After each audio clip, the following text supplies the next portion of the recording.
Years ago, I had a client, Fran, and Fran came to me in her 50s, and she had stopped working, a forced retirement that she regretted.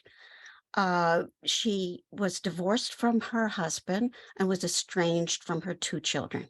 She was very, very alone.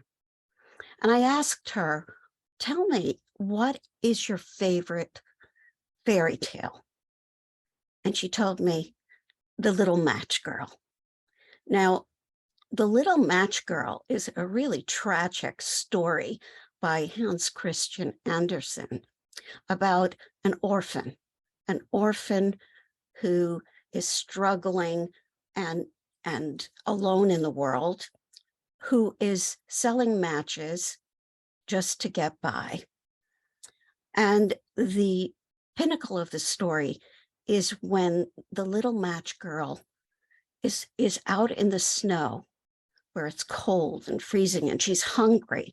And she looks through the window of this beautiful home where the table is laden with meats and vegetables and fruits and delicacies.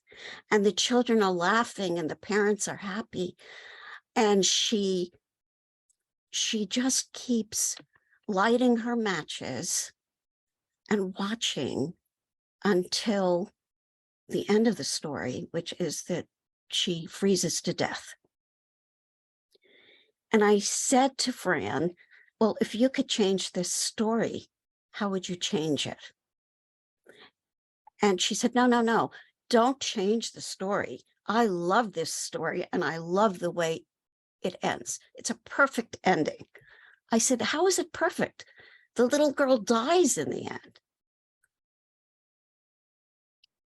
This story was an important reflection of Fran's life.